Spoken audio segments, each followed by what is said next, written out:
This is Mike with Photo Concerto, and I've got Clint Woolsey with me today from Stone Senate. How you doing? I'm doing great, Mike. Thank you so much for having me on, man. Well, thanks for taking time to join me. So you guys have your new EP is out, right? Yeah, it's the first of two EPs coming out. The second EP coming out later this year, followed by a full length 13 song album. But the Oh, first EP, Dusk, is out. Yes. okay. Well, it sounds like you guys have been busy then, because it's that would be like three releases, right? Yeah, we originally just did the whole album, the 13 songs, but we did it in two different sessions. Okay. Uh, half and half as far as recording the stuff, and then we all had the idea to just kind of slow walk it out a little bit and cut it into two EPs and then a full album, just to try and build up some streams and all that good stuff, man. So but we're definitely happy to have the first EP out, man. It's been almost a year, since we did it. So it's we've been anxiously awaiting. Right. And so did you guys record that? Did you go in the studio? Did you do home, or did you do both? Man, we did all the pre-production. I live in Nashville, and I've got a studio and a rehearsal room in the basement of my place and stuff. And so we did all the pre-production here at my house in Nashville, and then we did all the actual recording and stuff at a studio called the Sound Emporium that's also here in Nashville. Okay. I mean, now I saw you guys have another album. Looks like it was so actually you guys started in 2012, right? Yeah, yeah, yeah. Okay, so first off, happy 10th anniversary. Okay, thank you very much. But it looks like you had another release back in 2014. Yeah, man, that was our first EP. It was just titled, One, Right. and it was like I said, just an EP, and that was the first one that we did as this band Stone Senate. And Okay. so uh, I didn't mean to cut you off there, man. Oh, I'm it's sorry. okay. So being in Nashville, of course, everybody knows is the big country music capital of the world. Is it more difficult with the type of music you guys are doing to fit in and find an audience, or is it pretty eclectic as far as the type of music that's there? Man, in Nashville, there's a little bit of everything here. Obviously, a ton of country music and stuff. Yeah. But man, there's like a big metal scene. There's an up and coming hip hop scene. It's been here for a while, I guess, but I'm starting to hear a lot more about it. But Right. so there's a little bit of everything. So you can normally find a good audience, because all the venues are very diverse. So they'll have a country artist or a metal artist or rock or any genre really. So I know you would think it would be predominantly country stuff here, but there's all kinds of stuff, man. That's always good. It's always good Yeah, to have some diversity. Now, absolutely. when I first heard your stuff, the first thing I thought, and then I read it on your YouTube page too, was Southern style rock, which is exactly what you describe yourself as, Yeah. but with a little bit of a dirtier sound, which also makes sense. And what I thought, and your shirt kind of gave it away, is I thought I sensed just like a tinge of some metal influence in there as well. Yeah, yeah, and myself and the other band guys, we all listen to all kinds of stuff. Especially the classic rock, and the a lot of grunge stuff, and a couple of the guys are really into some metal bands as well. So you kind of get everything thrown in there. And we all love the old classic country stuff as well. So you kind of get a little bit of everything thrown in there, kind of like a musical gumbo, I guess. Well, it looks like before the pandemic, you guys played a lot of shows. I assume you're looking forward to getting back out on the road again.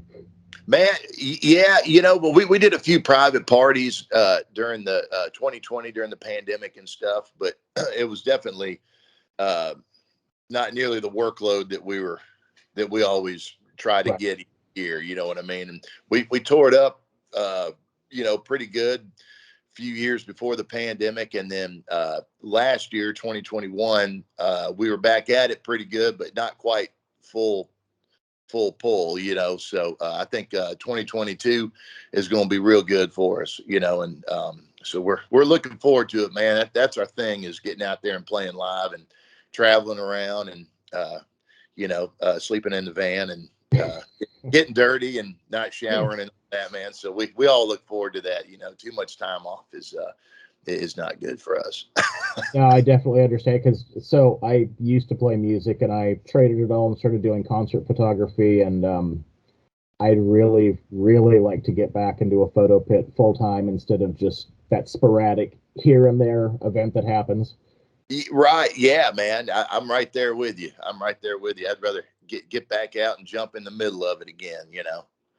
Now, I saw you guys have tons of live clips. I noticed you guys played at the Whiskey. Well, so I'm curious. First off, what was that like? And also, I heard at one point, I don't know if it's still true, that the Whiskey almost become like a pay place. I don't know if that's still the fact or not. It absolutely is the fact. It is definitely pay to play. What they do is you pay in advance for 100 tickets. You pay 400 or $450 or whatever it is for the amount of tickets, and then the band sells those and stuff.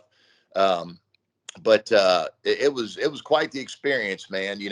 So many of our favorite bands and stuff have gone through and played that place, man. There's just so much Yeah. hit to it, and it's the whole area is so cool, you know what I mean?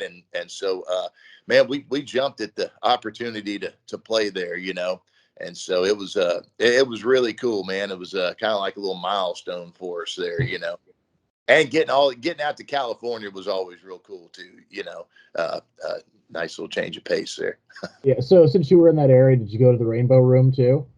Man, we went to the Rainbow Room after Okay. the show, got hammered, and it was a fantastic time. We had a Well, blast. I think you can imagine. You know why I would ask, because of the Motorhead shirt. Absolutely, we all got pictures with Lemmy's statue there and stuff, Oh, and okay. had drinks and stuff, and it was awesome, man. That place is legendary as well. It's It well, is. Yeah. I saw you guys played Sturgis too. man. Yeah, we've gotten lucky. We've been up at Sturgis. Let's see, 2017, 18, 19, and then last year. So we took 2020 off from Sturgis, but we've had the pleasure of playing the Iron Horse Saloon a few times out there, the Broken Spoke, and then the Buffalo Chip, which is, I guess, the larger of all the venues out there. And so we got to open up for Collective Soul and Styx out there at the Buffalo Chip. Oh, okay. Okay. It was really cool, man. That's such a cool venue. It's like an old amphitheater, and they've had everybody come through that place too, So that was a lot of fun. I'll have to. So I've got a friend here local that's a bouncer at one of the venues, and I think he was down at Sturgis this last year. So I'll have to ask him, see if maybe he got any pictures or anything. Oh yeah, Sturgis is wild, man. I mean, it's like the Wild West out there. I mean, but it sure is a lot of fun. Everybody camps, and it's just a big party for 10 days, So it's I'd recommend anybody to go out there and check it out, at least once. Well, and it didn't become the big super spreader event that everybody said it was going to be. Yeah, I did. Yeah, did that spread? Was that a super spreader? Did it end up I being thought, that? that's what they said, and I'm like, no, that's not even going to happen, and it didn't. Yeah, I mean, because everything there is outdoors. I Yeah. mean, it's people, but it was it was a blast, man. I can't wait to go back this year. So you guys going to get out to Portland at some point? Out to Portland? Yeah. Yeah, man. You know what? We went through Portland. We were touring with Uli John Roth back in either 2014, I think, 2014 or 15, maybe. We played an old church up there with him, but that was the only time we've been through Portland, man. But it's beautiful up there, man. I'd love to get back up there and, into Washington State and all that stuff. Kind of, it'd be cool to do a run all the way up the West Coast there, California, all the way up to the top there, So Are you sure it was a church? Because now I'm gonna have to go back and look at my photos. I photographed him a few years ago. Did you really?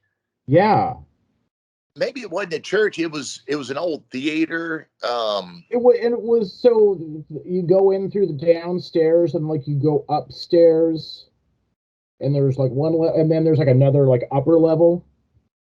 I believe so. Yeah, Was it man. Bossa Nova Ballroom? I don't. That doesn't sound familiar. Man, I'll have to look on our website and at these past shows and see what that venue was called. It was really cool, man. I'm And gonna have to look at my photos too and see. I may have taken photographs of you guys and not even realized it. I know it, right? There was multiple bands on that bill. We were kind of the uh, we got thrown on as the first support act of that tour at the very last minute, and we just did like it was like 8 or 10 shows maybe with him up the West Coast there, you know. But it was really cool though, man. It was very enjoyable, and I wish we had gotten to spend more time in Portland, you know. Yeah, well, getting thrown into a show like that, I mean, that's a pretty, that's a good name to, be touring with. Yeah, man, it was a blast. Those guys are wonderful players. As you well know, Yeah. Uli is a monster, man. But he had a hell of a band with him, and they were just real nice folks, man. And we all had a big time, you know. Well, it sounds like with your style of music, it's you could pretty. I mean, obviously you toured with Uli. You could pretty much go either way on who you're touring with. You could play with the classic rock guys like Styx. You could play with the heavier stuff like Uli. Yeah, well, we've lucked out, man, because we play a lot of shows with classic country artists or newer country artists and classic rock bands and a lot of the bands from the '80s, the Cinderella or Tom Kiefer and Poison and all those guys, and then it's really been cool, man, because I feel like our growing audience is they kind of listen to a little bit of the classic rock stuff, and they also listen to some of the classic country. You know what I mean? That kind of Yeah. thing.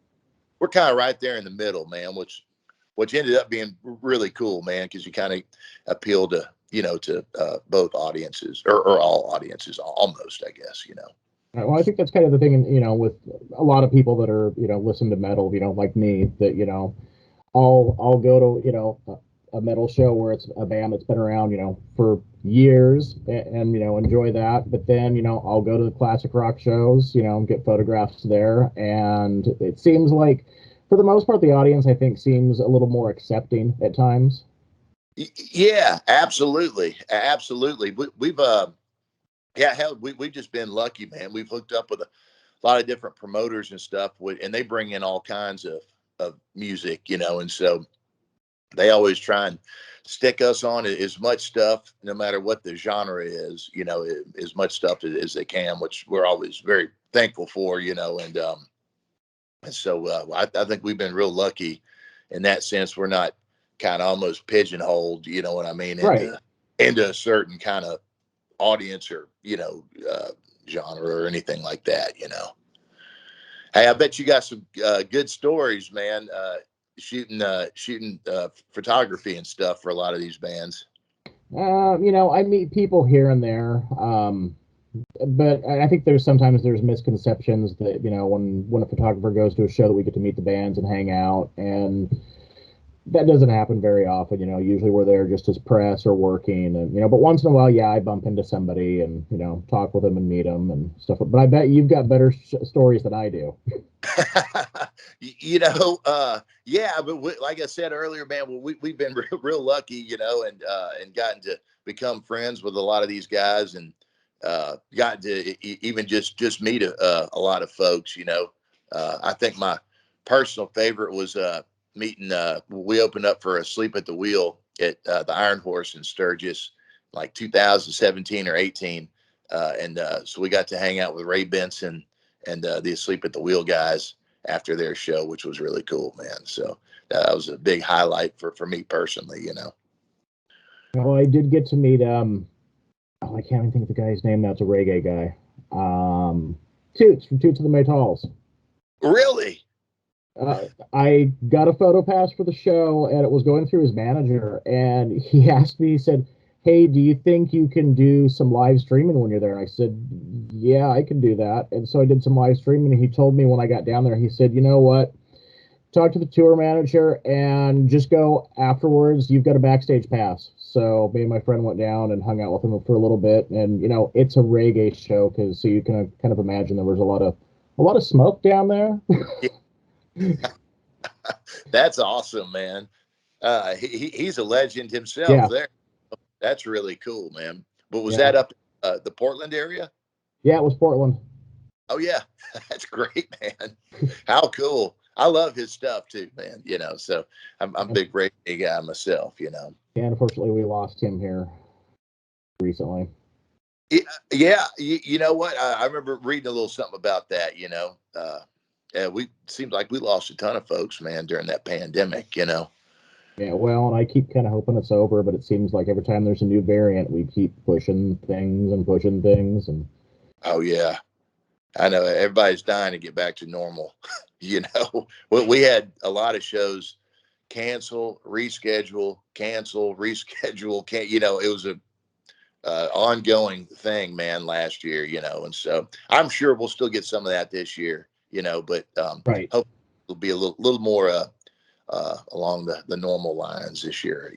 I'm thinking keep Yeah, them.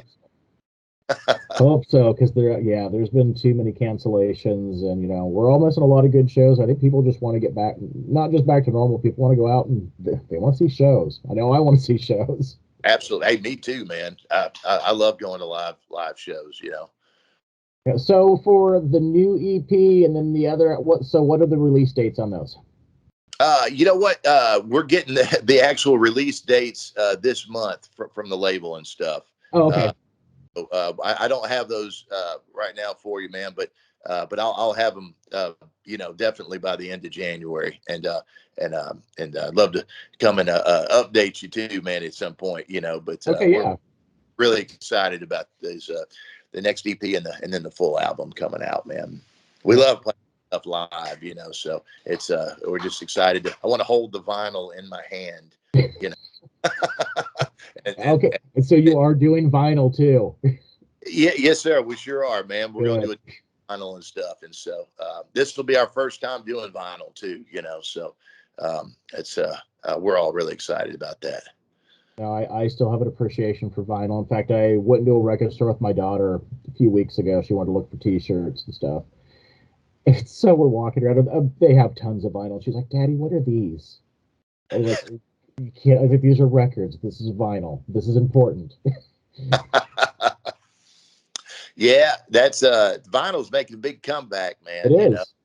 But I'm old enough to remember the vinyl days, and all that stuff, and so I've been adding to my collection over the last few years, man. So I love sitting around and just listening to some different vinyl records, man, and having a beer or whatever. So, all right. Well, when you get the info for the new stuff, we should talk again. Anything else you want to pass along to fans and new fans that are coming into your music? I just say thank you for listening, and we hope to come through your town this year, man, and play some music, and check us out on stonesenate.com. Yep, I'm gonna make sure we get all those links in the description and stuff. Okay, so I think that's all the questions I got. Okay, All I right. sure do appreciate it, man.